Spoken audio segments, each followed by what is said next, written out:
मीरपुर नाम के शहर में तेजस अपनी पत्नी नीरू के साथ रहता था। पति पत्नी दोनों ही नौकरी करते थे। एक दिन तेजस गांव अपनी माँ के पास फोन करता है। हेलो, प्रणाम माँ। जीते रहो माँ, तुम दादी बनने वाली हो हैं? अरे वाह, ठीक है बेटा, मैं कल ही आती हूँ। जब माँ जी शहर पहुंची तो बेटे बहू ने बहुत अच्छे से स्वागत किया। लीजिए माँ जी, चाय। अरे गर्मा गर्म पकोड़े ले आओ माँ के लिए।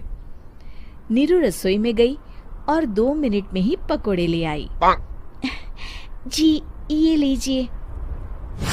बहू जादू से बनाए हैं क्या?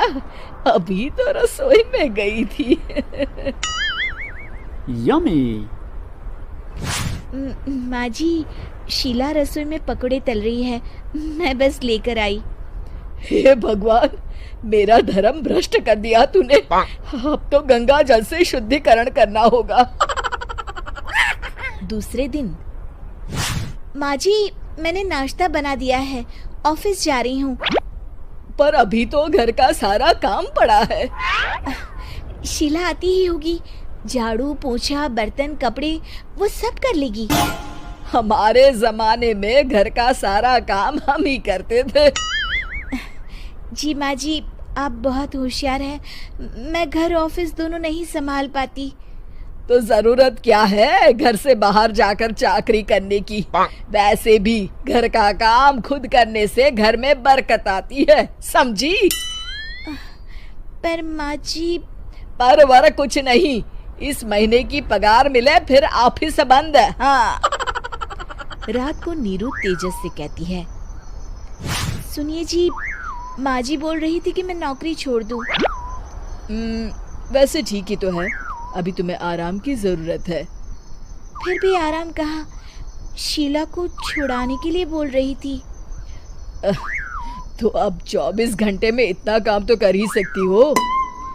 पर जॉब पसंद है मुझे, घर पर मन नहीं लगेगा।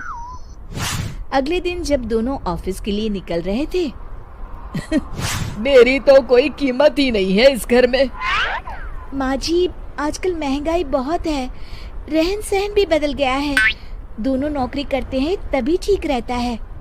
अच्छा, तू कहना क्या चाहती है? मेरा बेटा तुझे बिठा के खिला नहीं सकता? तू ही इस घर का खर्च चला रही है, हैं? नहीं माँ जी, मेरा वो मतलब नहीं था। मतलब खूब समझती हूँ, ये बाल धूप में सफेद नहीं किए मैंने। हाँ। अब तो ये रोज का काम हो गया था। तेजस भी रोज की झिकझिक से परेशान हो गया था।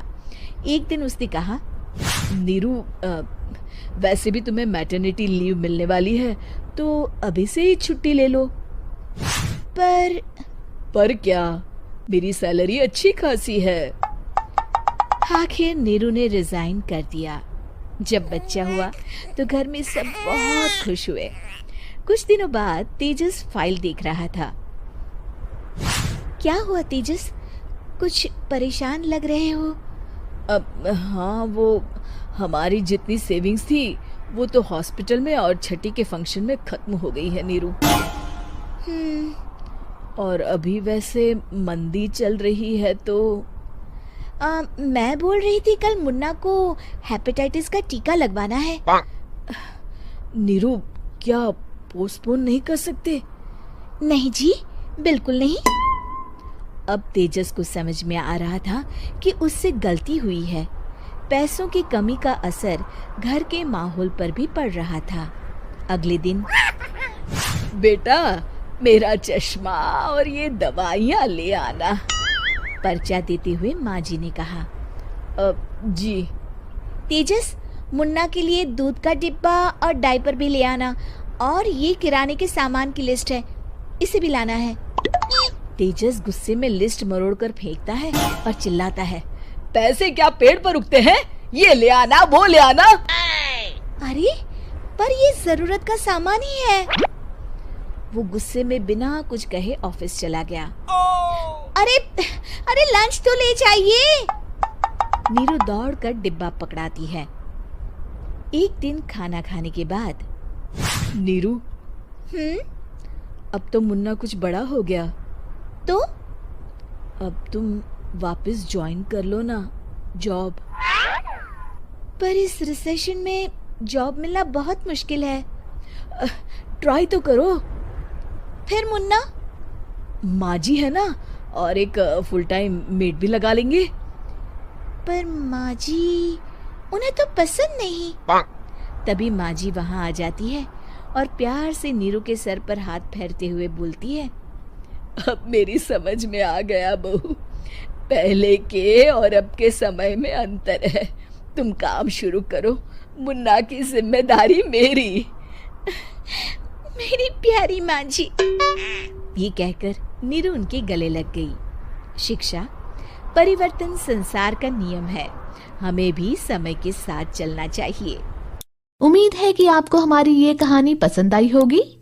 कृपया हमारे चैनल को सब्सक्राइब करें और सभी अपडेट्स के लिए बेल आइकन जरूर क्लिक करें। और हाँ, वीडियो लाइक और शेयर करना मत भूलिएगा। Bye bye.